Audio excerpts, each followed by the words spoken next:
नमस्कार, पीडिया कम्युनिकेशन के डिजिटल पाठशाला में एक बार फिर से आपका स्वागत है। आज हम लोग नोटपैड में एडिट मेन्यू की चर्चा करेंगे। इससे पहले हम लोगों ने फाइल मेन्यू में पढ़ा था, फाइल मेन्यू के बारे में पढ़ा था और फाइल मेन्यू में जितने भी सारे स्टेप होते हैं सभी स्टेप के बारे में मैंने आपको बताया था। आज हम लोग एडिट मेन्यू में अलग अलग चीज़ों के बारे में जानेंगे। तो आइए चलते हैं, एडिट मेन्यू में क्या है देखें, एडिट मेन्यू हमारे लिए क्यों फ़ायदेमंद होता है। एडिट मेन्यू ये हमारा फाइल मेन्यू हो गया और यहाँ पे एडिट मेन्यू होता है। इस तरह से जैसे हम नोटपैड ऑन करते हैं तो नोटपैड ऑन करने के बाद हमें इस तरह का एक रिबन दिखाई देता है। पहले आपको फाइल मेन्यू दिखाई देगा जो कि मैंने बता दिया फाइल मेन्यू के बारे में सारा चीज़, और दूसरा आपको एडिट मेन्यू दिखाई देगा। अब एडिट मेन्यू में क्या क्या होता है, एडिट मेन्यू पे आप जैसे ही क्लिक करेंगे, क्लिक करते ही इस तरह का रिबन आपके सामने खुल के रेडी हो जाएगा और इसमें अलग अलग तरह के ऑप्शंस आपको देखने को मिलेगा, अलग अलग तरह के मेन्यू मिलेगा। पहला मेन्यू जो मिलेगा वो अंडू का मिलेगा। अब देखिए अंडू का मिलेगा। और अंडू क्या होता है, अंडू हमारे कामों के एक स्टेप पहले और एक स्टेप बाद के परिणाम को दिखाने वाला एक ऑप्शन होता है। जब आप कोई काम करते हैं और काम करते करते आपको ये एनालाइज होता है, ये प्रतीत होता है कि हमने अभी जस्ट जो काम किया इससे पहले वाला बेटर था, या इन दोनों के बीच में क्या तुलना है इसको देखना है। तो इसके पहले वाले स्टेप को देखने के लिए अंडू टैब का यूज करेंगे। और जब हम प्रीवियस टैब में चले जाते हैं, प्रीवियस में चले जाते हैं तो प्रीवियस से लेकर के फिर फॉरवर्ड को देखने के लिए, नेक्स्ट स्टेप को देखने के लिए हम लोग अंडू टैब का ही यूज करते हैं। तो अंडू टैब जो होता है हमारे वर्क के एक स्टेप को एक स्टेप आगे और एक स्टेप पीछे को दिखाने वाला एक ऑप्शन होता है। शॉर्ट की, इसका शॉर्ट की होता है CTRL+Z। अब इसको एक एग्जांपल के तौर पे लेते हैं। जैसे आपके पास एक सेंटेंस है,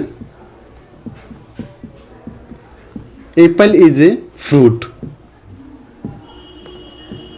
आपने ऐसे लिख दिया एप्पल इज ए फ्रूट, फिर आपके दिमाग में ओ शायद फ्रूट का स्पेलिंग ऐसे होता है, FRUIT फ्रूट।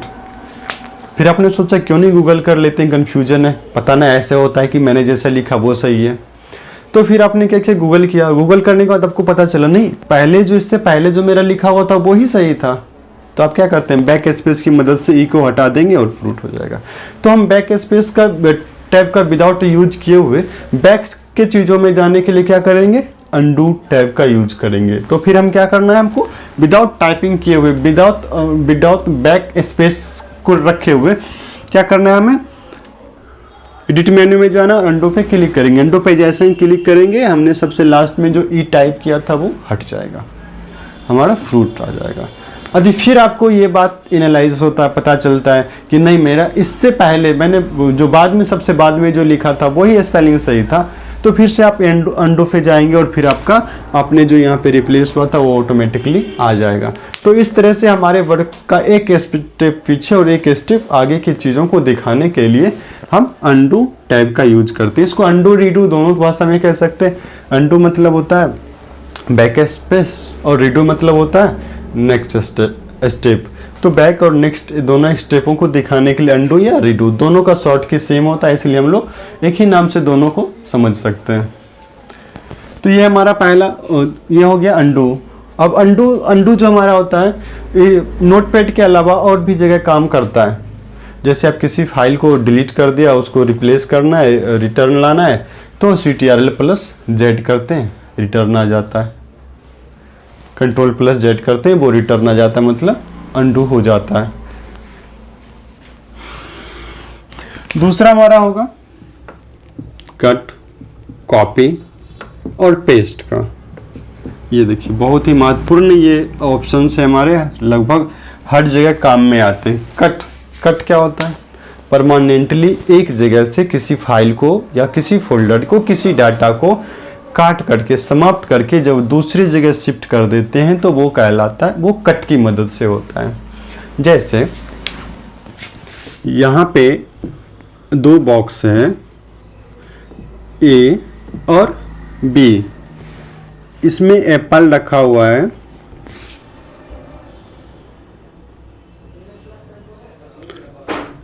सपोज डेट इस बॉक्स में एप्पल रखा हुआ है और आप चाह रहे हैं कि ये एप्पल यहाँ से उठ के इस एप्पल को हम बी वाले बॉक्स में रख दें। तो जब इस एप्पल को यहाँ से हटा करके बी वाले बॉक्स में रख देते हैं तो ये कट का काम होता है। आपने एक फोल्डर से काट करके दूसरे फोल्डर में रख दिया, एक जगह से काट करके दूसरे जगह रख दिया। और यदि आप चाहेंगे कि इसी तरह के एप्पल को हम दूसरे बॉक्स में भी रख दें तो सेम कॉपी इसी एप्पल को जब आप एप्पल एक यहाँ भी रहेगा और दूसरे फाइल में भी रहेगा, मतलब इस एप्पल का ही कॉपी जब दूसरे फाइल में भी रखना चाहते हैं तो वो कॉपी कहलाता है। एक दूसरा रूप रखना चाहते हैं तो कॉपी कहलाता है। मतलब कट को समझिए, कट परमानेंटली एक जगह से डिलीट होकर दूसरी जगह शिफ्ट होता है। कॉपी जिस जगह मतलब वर्तमान में जहाँ रहता है वहाँ के अलावा किसी दूसरे जगह भी उसका एक स्वरूप चला जाता है, एक कॉपी चला जाता है, एक दूसरा रूप चला जाता है, वो कहलाता है कॉपी। जब हम किसी डाटा को परमानेंटली एक जगह से डिलीट करके दूसरी जगह ट्रांसफ़र कर देते हैं तो कट कहलाता है। और जब किसी डाटा को एक जगह से उसके कॉपी करके उसका दूसरा रूप तैयार करके दूसरी जगह ट्रांसफ़र कर देते हैं तो वो उसका कॉपी कहलाता है। तो इस तरह से नोटपैड में जैसे कि हमने आपको एक सेंटेंस दिया था, एप्पल इज ए फ्रूट। आप इसी तरह से आपने बहुत सारा सेंटेंस लिख दिया, आप कहीं पे और मान लेते हैं कि आपने अगला सेंटेंस लिखा, उसमें फ्रूट लिखने की आवश्यकता आ गई। तो क्या करेंगे, इस फ्रूट को यहाँ से कॉपी कर लिए। कॉपी करने के बाद आपने जो अगला सेंटेंस लिखा और यहाँ पे फ्रूट लिखने की आवश्यकता है तो यहाँ पे करके पेस्ट कर दिए, तो ये कॉपी और यहाँ पे पेस्ट हो गया। तो यहाँ भी फ्रूट लिखा हुआ रहेगा और दूसरे लाइन में जहाँ आपने पेस्ट किया वहाँ भी फ्रूट लिखा हुआ रहेगा। लेकिन यदि आप चाहते हैं कि नहीं ये फ्रूट यहाँ नहीं लिखा के सिर्फ इसी जगह लिखा है तो क्या करते हैं, हम यहाँ कट टैब का यूज करेंगे और यहाँ पे आके पेस्ट कर देंगे। तो यहाँ से फ्रूट हट जाएगा और यहाँ पे दूसरी लाइन जो तीसरी लाइन जहाँ आप करना चाह रहे हैं वहाँ पे फ्रूट आ जाएगा। तो परमानेंटली एक जगह से रिप्लेस होकर दूसरी जगह चला जाना कट, और एक जगह से कॉपी होकर के उसका दूसरा तैयार होकर दूसरी जगह चले जाना कॉपी। इन दोनों चीज़ों को हम नोटपैड की मदद से कैसे जानेंगे। नोटपैड में इस चीज़ को यूज करने के लिए क्या करना है, हमें फाइल मेन्यू एडिट मेन्यू में जाना है।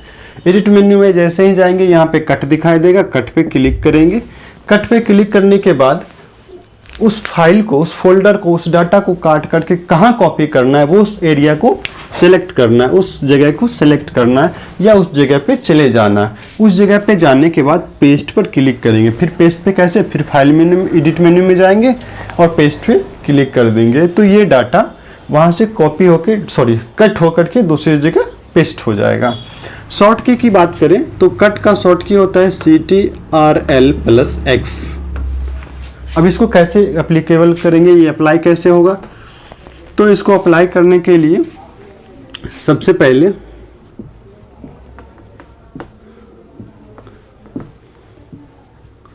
सेलेक्ट डाटा या फाइल या फोल्डर, आप जिस फाइल या फोल्डर या डाटा को कट करना चाहते हैं उसको सेलेक्ट कर लेंगे। सेलेक्ट करने के बाद प्रेस CTRL+X, Ctrl+X बटन को एक साथ दबाएंगे। उसके बाद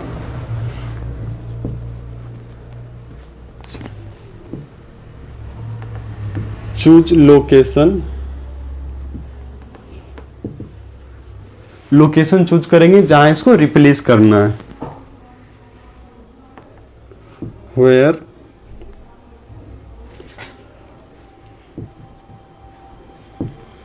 where you want to replace your data, जहाँ अपने डाटा को, फाइल को या फोल्डर को रिप्लेस करना करेंगे उस फोल्डर को चूज करेंगे, उस फोल्डर में जाएंगे या उस स्थान पे जाएंगे और फिर क्या करेंगे,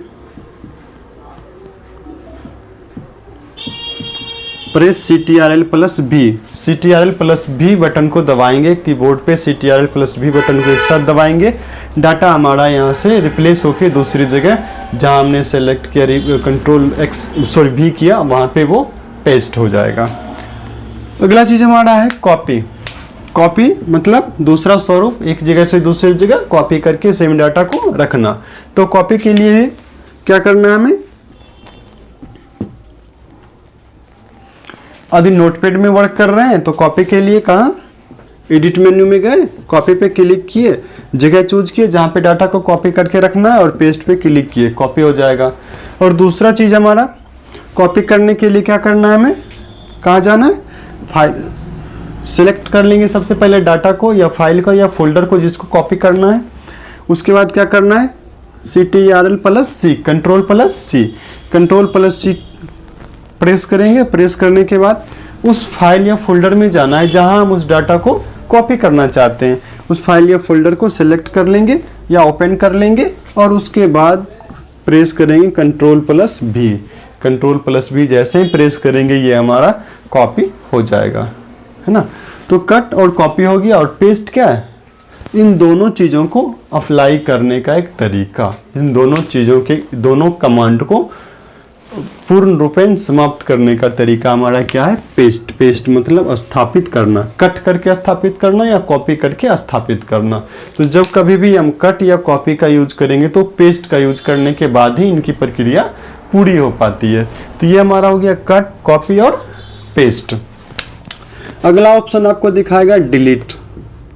डिलीट मतलब पूर्णतः समाप्त कर देना। आपने यहाँ पे तीन चीज देखा, कट एक जगह से समाप्त करके दूसरी जगह स्थापित करना, कॉपी पहले जगह पे रखना भी और दूसरी जगह पे रखना भी, पेस्ट सिर्फ स्थापित करना, कट कॉपी को एप्लीकेबल करवाना, और डिलीट मतलब पूर्णतः समाप्त कर देना। आप जब किसी फाइल या फोल्डर से किसी डाटा को बिल्कुल समाप्त करना चाह रहे हैं, डिलीट करना चाह रहे हैं, हटाना चाह रहे हैं, तो आप क्या करेंगे, उसके लिए डिलीट टैब का यूज करेंगे, डिलीट ऑप्शन का यूज करेंगे। हम एडिट मेन्यू में डिलीट ऑप्शन का यूज करने के लिए क्या करेंगे, एडिट मेन्यू में जाएंगे, सबसे पहले उस डाटा को सेलेक्ट कर लेंगे जिसे डिलीट करना है। फिर एडिट मेन्यू में जाएंगे, एडिट मेन्यू पे जाने के बाद डिलीट पे क्लिक करेंगे, ऑटोमेटिकली वो डाटा हमारा डिलीट हो जाएगा। उसका शॉर्ट की क्या है, सिलेक्ट डाटा, जो डाटा डिलीट करना है उसको सिलेक्ट करेंगे, प्रेस डिलीट बटन, डिलीट की। आपके कीबोर्ड में एक डिलीट बटन होता है, उस पर प्रेस करेंगे, उसको डिलीट हो जाएगा। और डिलीट किए हुए चीज़ों को फिर से लाने के लिए आप अंडू भी कर सकते हैं, कभी कभी अंडू में भी आ जाता है, नहीं तो आगे हम आपको बताएंगे कि जब डिलीट किए हुए चीज़ को सिस्टम में कैसे रिकवर करते हैं, वो आगे चीज़ बताएंगे।